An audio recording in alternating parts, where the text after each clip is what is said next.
Good morning, friends, and welcome back to the Hometown Homestead. Today we are in the pantry and we're going to be baking some sandwich bread. I know for some people this seems like a bigger thing than it really is, and I want to show you a little bit behind the scenes. What do you think? Yeah. Of just how easy it is to bake a loaf of bread that is going to make your family healthier, save you money, and be a fabulous addition to your kitchen. So let's hang out and I'll show you what we're doing over here at the mixing station. Okay, so I've got my assistant prepped in her spot to where she will maybe leave us alone. Can you tell them hi, Chan? Say hi. No, not today, I guess. Okay, so we're gonna get started. So I have my KitchenAid over here.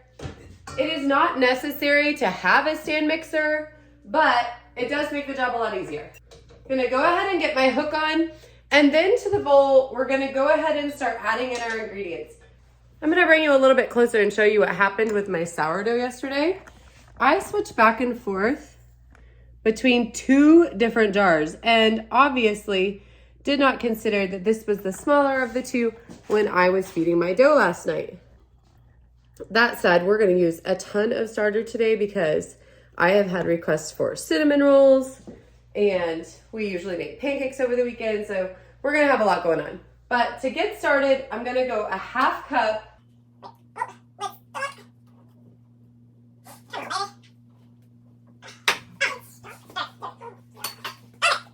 Now that the lid's off, I want to show you how my actual starter looks right now because it's really gorgeous. Active and bubbly and full, and that is going to give us a really good rise to the bread. When you're making bread, you want to make sure that you start with an active starter. So I'm going to add 1 cup of the starter, a half cup of butter. Now this has been out softening overnight, so make sure that your butter is softened for the best use here. If you want to substitute an oil, if you're a dairy-free house, you definitely can. Coconut oil will work great, olive oil, any of those. This gives the bread the softness. And the first time I made this bread, I completely forgot that I was softening butter in the other room and didn't realize it until it was too late. The bread still turned out really good, actually. But the second batch was more well loved with the actual softening ingredients involved. So don't forget it, but if you do, still eat it. You're good to go. Okay. So 1 tablespoon of salt, 2.5 cups of water. And I live in town, so our water has chlorine. I filtered that out with my Berkey filter so it doesn't impact the dough. But if you don't have a filter, measure out your water the night before, let it sit on the countertop, and then a lot of the chlorine elements will go away over time, and it's much better than actually using it fresh out of the tap. So that's a great tip for getting this going. Now, the next thing I'm gonna add, 2 tablespoons of honey, and the recipe calls for 8 cups of flour. This is a double batch, so it's gonna make 2 rolls. So 8 cups of flour is what it calls for. I'm gonna combine all-purpose and bread flour because I'm getting lower on my all-purpose and I have a ton of bread flour over here, but it really isn't gonna make that big of a difference. You just have to watch the hydration level when you're playing with both of them. So 8 cups of all-purpose is exactly what you want to go in here.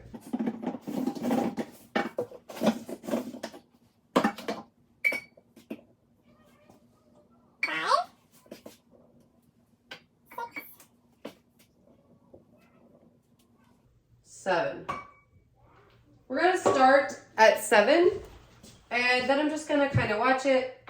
Because I'm adding the bread flour, that can add a little bit more stiffness, so we might not need to go all the way up to the 8, but we will check on it as it goes.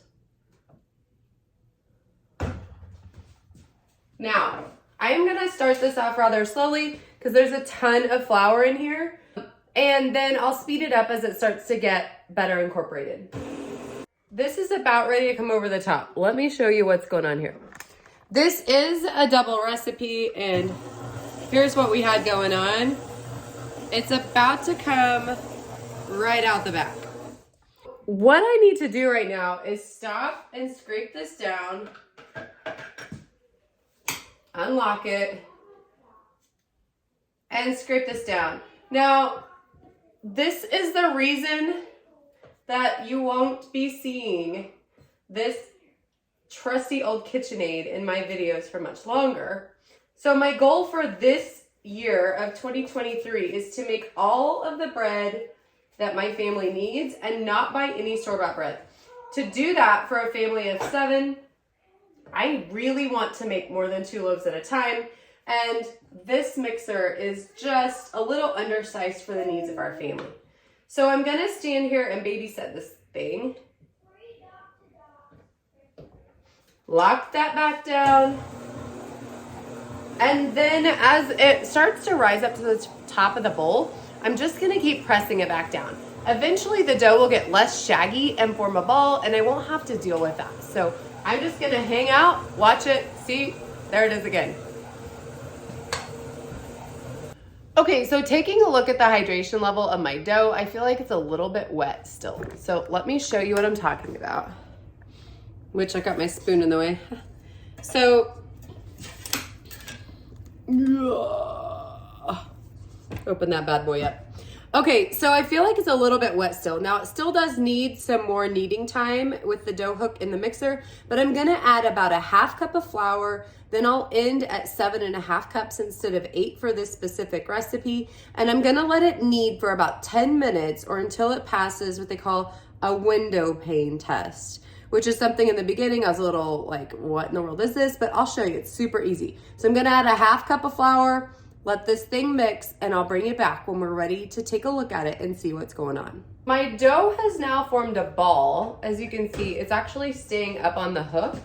And I'm gonna pull it off and show you what we're talking about when the window pane test comes up. We might or might not be where we need to go yet, but this is the purpose. And I'm gonna take off the hook just so I can get in here to show you a little better what we're talking about.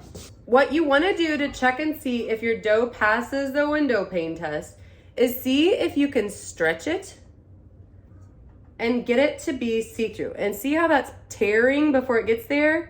We're getting close, but we're not really done because the dough is tearing instead of stretching to the point where you can see through it.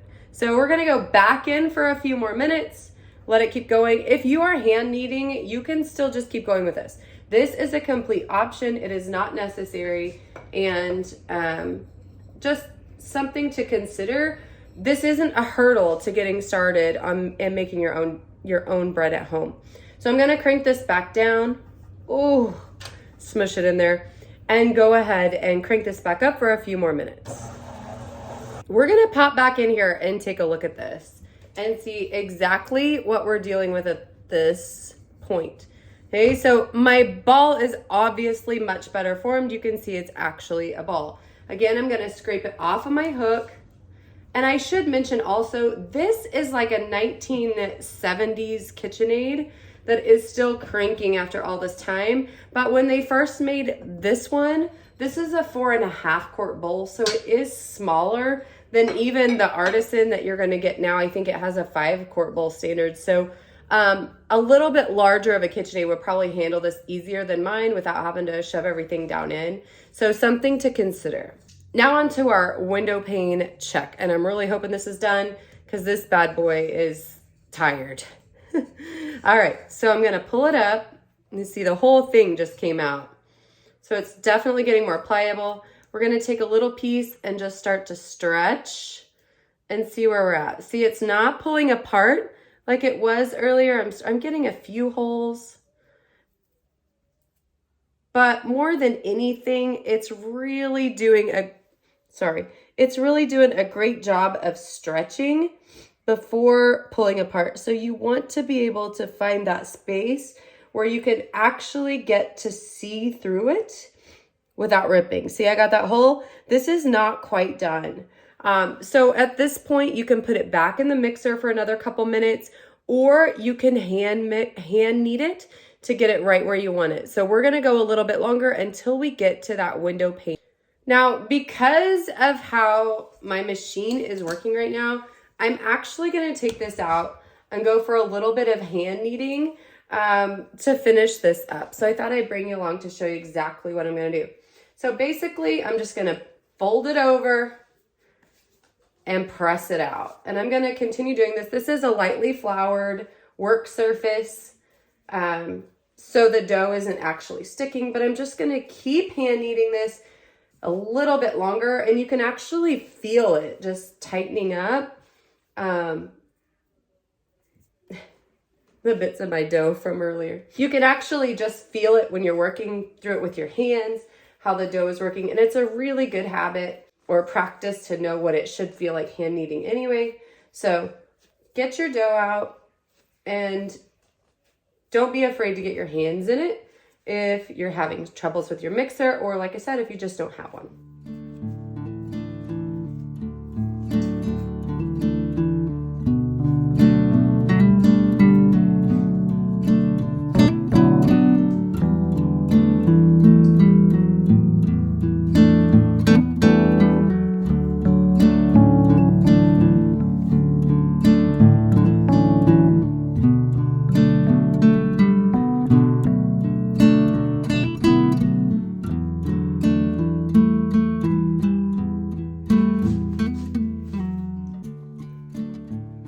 Now I'm stretching on the dough, and I'm getting to the point where I can start to see my fingers through the other side. So we are right there before it breaks. And since I'm hand kneading this, I'm gonna go ahead and let this go. Now you could, like I said, push it a little further and get it to where you can see the light all the way through. But for now, I'm really happy with this. So I'm gonna go ahead and set this in a bowl with some plastic wrap on top and let it go until it's doubled in size. And usually what I do is just leave this all day long, and then I'll divide it out for next steps before bed. But I'm gonna go ahead right now, toss this thing in a bowl, get it wrapped up, and set it in a warm spot to double. Several hours have went by, and my dough has more than doubled in size. So what I did, because I wanted to speed this up a little bit, is I put it in my dehydrator, which actually has a proofing setting, but many ovens also have a proofing setting, or you can just turn on your oven light and put it inside your oven if you need it to rise a little bit faster than just slowly letting itself double over time. So I went ahead and sped it up a little bit, and now I'm gonna pull this top off and show you exactly what the next steps are for getting this done. Because this recipe is a double, I have 2 bread pans here that we need to get prepped. They're slightly different. This is a Pampered Chef stoneware pan, which is actually my favorite. And then this is just a ceramic bakeware pan. It's shiny on the inside. And I find that it actually sticks here when it doesn't stick here. So probably down the road, I'll grab a few more of these. But what we need to do to get them ready is to butter the inside of the pan. Now, if butter's not your thing, you can use olive oil or something else just to give a rub down, or you could use parchment paper if you want to have it lined and protected. But I am just going to take a stick of butter, open it up, and rub it along the inside of both of the pans to get them ready to go. So you can cut it if you want, but I'm literally just going to use this like a pencil and color it in. This butter doesn't even have to be soft because you're just rubbing it on the inside of the pan. Now, once I get this all over in here, I'm gonna take my fingers back on both of them and rub in the extra butter, and that way there'll be no sticky spots left on the inside of either one. Okay, so now that the pans are buttered, I'm gonna go ahead and sprinkle just a little bit of flour here on my countertop, and it has been thoroughly washed, so make sure it's dry, spread out just a little bit of flour, and then you want to take your dough and get it out of the bowl and onto your floured work surface. Whoa. And I still have quite a little bit inside, so I'm going to go ahead and pull that out with my dough scraper. Actually, I'm just going to get in here with my hands and pull this out. It comes off the bowl really easily because it was oiled before the dough went in.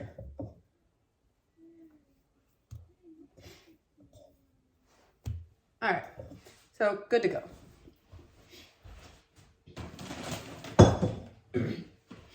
Now, at this point, it's really up to you how precise you want to be. If you want to weigh this out to split it, you definitely can to make sure the loaves are both perfectly even.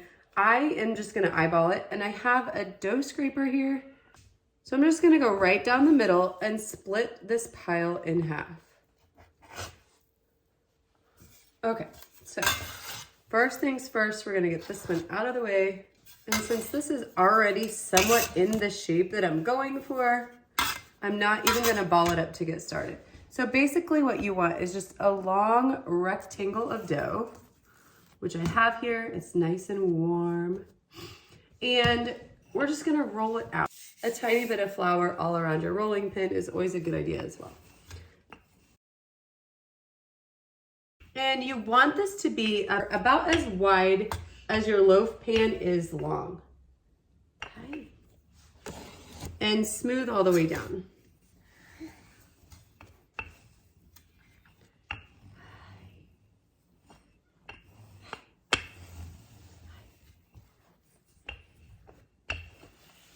So I have a little bubble over here on this side. So I just pulled that back in, and now I'm gonna roll it back out and work that into kind of a straight line so I don't have a big bump in the middle of my dough.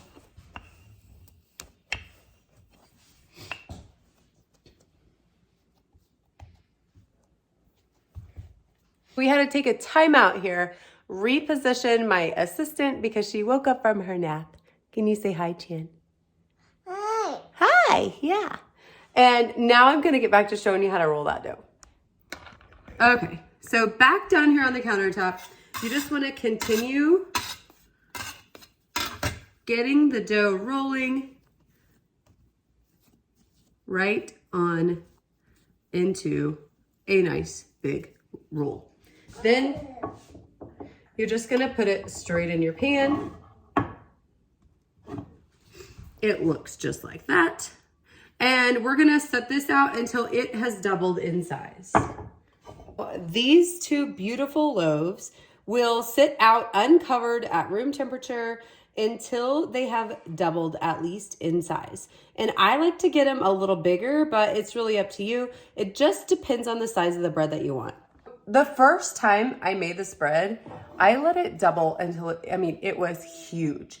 And it was actually more than double, so I guess double's not the right word, but it was really, really big, and that made for one really large sandwich. Now, that's really not a problem because it means I can cut it really thin and get farther with one loaf of bread, but remember to keep in mind the size of the bread that you actually want when you're letting it rise. I did want to go ahead and show you what my loaf looks like size-wise from last time that I made one. This is what I have left. And it's really about the perfect size for just a regular sandwich loaf, but really, like I said, totally up to you on how big you want to make it. One other thing you do need to know is that once these loaves bake, they will not fit in a Ziploc bag, and you really need something to keep the moisture in, especially since this recipe makes 2 loaves of bread. So I ordered these bread bags on Amazon, and they have been the perfect size, and I'll put a link to those down in the description so you can see what I have. I really don't like plastic. I don't like single-use plastic specifically, but if I'm gonna take the time to bake bread, I don't want it to get bad sitting out on the counter, and I haven't come up with a better way to store it yet. So if you've got a better way to do it, I would love that information because plastic is not my friend. All right, so I'll let these double in size and then I'll be back to show you what we do next. It is about 7 o'clock the next morning, and while I could have wrapped my bread up to make it proof faster, I went ahead and let it sit out overnight. One of the ways to rise this faster, if you don't want to do this the next day and you need your bread sooner, is just to wrap it up in a shopping bag and let that warmth kind of help your bread to rise. I like to bake mine off in the morning when it's nice and warm for the day, and it also is something that makes it easy for me to not have to stay up late and worry about pulling bread out of the oven. So I let this go all night, and now I've got the oven preheated to 375. Now, you have a couple choices at this point. You can put nothing on top of your bread. You can do an egg wash, you can do an egg yolk, you can do water, or you can do milk. And typically I've tried egg wash. I've done just the egg yolk, which turned out really nice. I've done just the egg white, which turned out a little bit softer and a little bit lighter. But today I'm gonna do the milk. And the reason that I'm picking milk is because milk is supposed to leave a softer crust.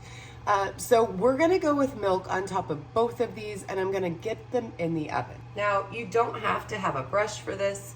You can just use a paper towel that is actually soaked with the milk, or just pour it right on top and rub it with your fingers. So again, don't let something as small as a brush or something similar be a reason that you wait to start making your own bread. So now I'm gonna pop these in the oven and I'll bring you back when they're done. Okay, our 45 minutes are up and it's time to pull the bread out of the oven. At first glance, the color is a little bit different on these than I did with the milk wash. Let me grab my, my egg wash loaf and I'll put it next to it so you can see.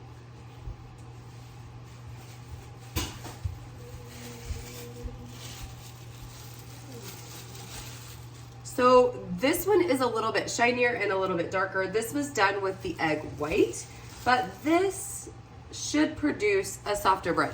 Okay, now that the bread is out of the oven, the last thing you need to do is get it out of the pan. So with this pan itself, I need to run a knife around the outside edge, and then it will just come out. Now the other pan, the Pampered Chef pan, it just pops right out in my hand. So this pan is still a little bit hot.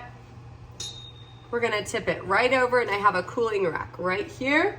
And now the smoke is coming off and they're sitting out to cool. So now we have 2 completed loaves. So thanks for baking with me today. I hope you've been inspired to try baking your own bread at home. It'll save you a lot of money and be way more nutritious for your family. So have a great day, friends, and we'll see you next time.